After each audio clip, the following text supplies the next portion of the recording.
তো যদি ন্যায় বিচার না হয়, অর্থাৎ হত্যাকাণ্ডের বিচার না হয়, আইনের শাসন বলবৎ না হয়, এইভাবে যদি অপরাধীরা পার পেয়ে যায়, বিচারহীনতার সংস্কৃতি যদি চলতেই থাকে, তবে এই ঘটনাগুলি বারবার ঘটতেই থাকে। যদি বিগত আওয়ামী লীগ সরকার বিএনপির কাউকে হয়রানিমূলক মামলা দিয়ে থাকে, আমরা তাদেরকে হয়রানি করতে চাই না, এটা আমাদের নীতি নয়। তারা মামলা থেকে বেরিয়ে যাক। কিন্তু যারা ঘটিয়েছে, যারা প্রকৃত ক্রিমিনালস, যারা অপরাধী, এখনো তারা আমাদেরকে হুমকি দিচ্ছে, দুটা মেরেছি, আরো সবাইকে মারব, তোদেরকে এলাকা ছাড়া করব, তোদেরকে উচ্ছেদ করব, তোদেরকে জবাই করব, এই ধরনের হুমকি দিচ্ছে। সোশ্যাল মিডিয়া হুমকি দিচ্ছে। 14 মার্চ আজকের এই দিনে 2016 সালে বাংলাদেশে যারা উগ্রবাদ বিস্তার করে, ধর্মকে নিয়ে রাজনীতি করে, অপরাজনীতি করে, ব্যবসা করে, এমন একটা গোষ্ঠী, সাম্প্রদায়িক একটা গোষ্ঠী, তারা মিথ্যা গুজব রটনা করে, মব সৃষ্টি করে, তারা আমাদের বাড়িতে হামলা চালায়। আজকের এই দিনে আমরা একটা মসজিদ নির্মাণ করছিলাম আমাদের বাড়ির আঙিনায় নামাজ পড়ার জন্য, জুমার নামাজ, 5 ওয়াক্ত নামাজ। তারা এই কথাটা রটনা করে দিয়েছে যে এটা মসজিদ না, এটা গির্জা। মিছিল করে আসলো, মসজিদ গির্জা ভাঙো, খ্রিস্টান মারো, এই কথা বলে তারা অ্যাটাক করলো বাড়িতে। তো সাধারণ ধর্মপ্রাণ মানুষদেরকে এই মিথ্যা তারা বুঝিয়েছে, মিথ্যা কথা তারা বলেছে। সেদিনের সেই হামলায় আমাদের মসজিদগুলো ধ্বংস করে দেওয়া হলো, আমাদের বাড়িঘর সম্পূর্ণ ধ্বংস করে দিয়ে, লুটপাট করে, আগুন দিয়ে জ্বালিয়ে দেওয়া হলো। মসজিদ নির্মাণরত 2 জন শ্রমিককে, সোলাইমান খোকন, ইব্রাহিম রুবেল, তাদেরকে নির্মমভাবে জবাই করে হত্যা করলো, তাদের হাত পায়ে রক কেটে দিল, তাদের চোখ উপড়ে দিল এবং তাদের ডেড বডির উপরে পেট্রোল ঢেলে দিয়ে আগুন লাগিয়ে দিল। সেখানে বাড়িতে অবস্থানরত নারী, শিশু, বৃদ্ধ, আশেপাশের সদস্যরা যারা এসেছেন, তাদের প্রায় 114 জন, তাদেরকে আহত, রক্তাক্ত, বিকলাঙ্গ, পঙ্গু করা হলো। তো তাদেরকে মৃত প্রায় বিকেলের দিকে পুলিশ উদ্ধার করে তাদেরকে আপনার নিরাপত্তা হেফাজতের নামে নিয়ে জেলে নিয়ে গেল। 4 মাস আমাদের লোকেরা জেলখানায় বন্দী ছিল। আচ্ছা, কিন্তু ঘটনার 10 বছর পেরিয়ে গেল, এখন পর্যন্ত বিচার হয়নি।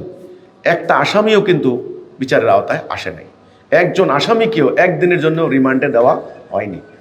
সে ঘটনা যখন ঘটলো, মানে 16 সালে, 17, 18তে বিগত আওয়ামী লীগ সরকার নির্বাচনকে সামনে রেখে তারা মামলাটার কার্যক্রম শুরু করলো, মানে চার্জশিট দেওয়ার জন্য আয়োজন করলো।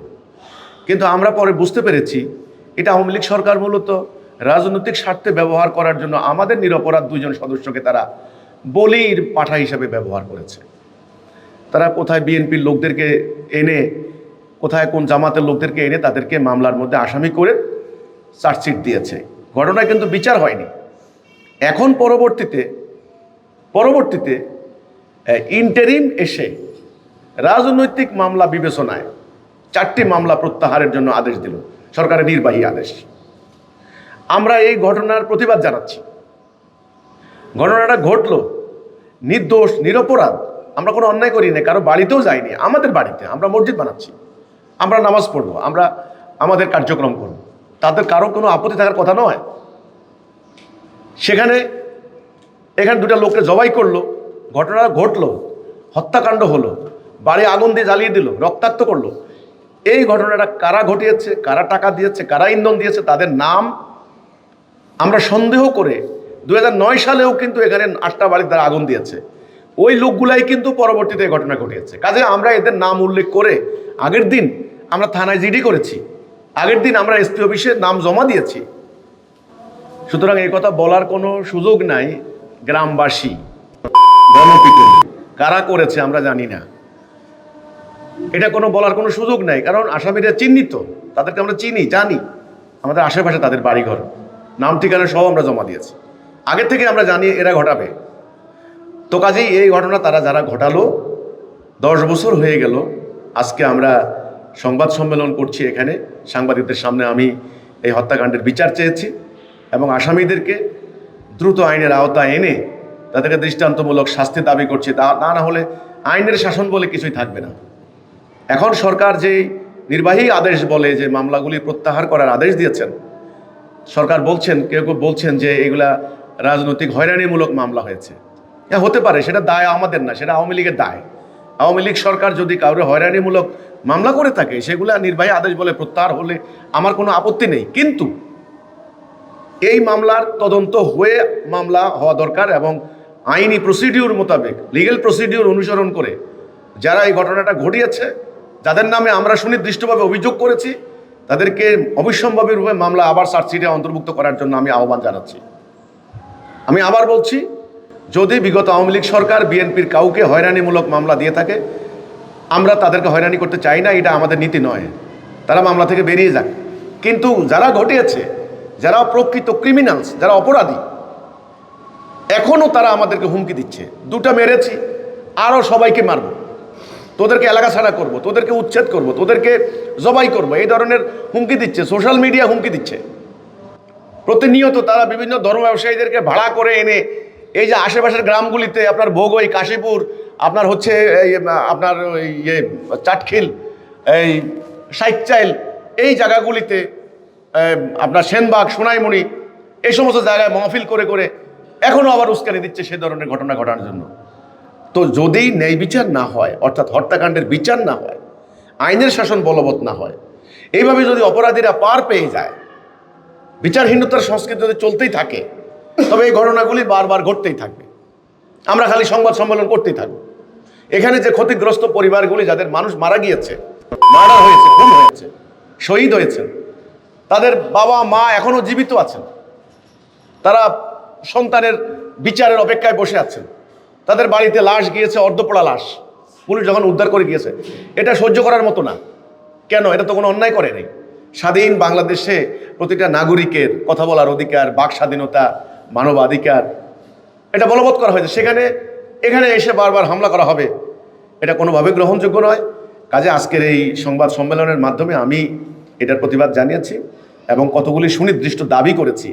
আমার দাবির মধ্যে 1 নম্বরে ছিল, এই 14ই মার্চ আজকের এই দিনে 2016 সালে 10 বছর আগে যারা এই ঘটনাটা ঘটিয়েছে, তাদেরকে দ্রুত বিচারের আওতায় আনা হোক, তাদের বিচার কার্যক্রম শুরু হোক, তাদের সর্বোচ্চ শাস্তি আমি দাবি করেছি। 1, 2, সরকার বিশেষ বিবেচনায়, সরকার যে নির্বাহী আদেশ বলে যে মামলাগুলি প্রত্যাহার করার আদেশ দিয়েছেন, এতে আমি আপত্তি করছি না, কিন্তু প্রত্যাহার করার সুযোগ নিয়ে প্রকৃত অপরাধীরা যেন পার না পায়, তাদেরকে পুনঃতদন্তের মাধ্যমে পুনরায় চার্জশিট দেওয়া হোক।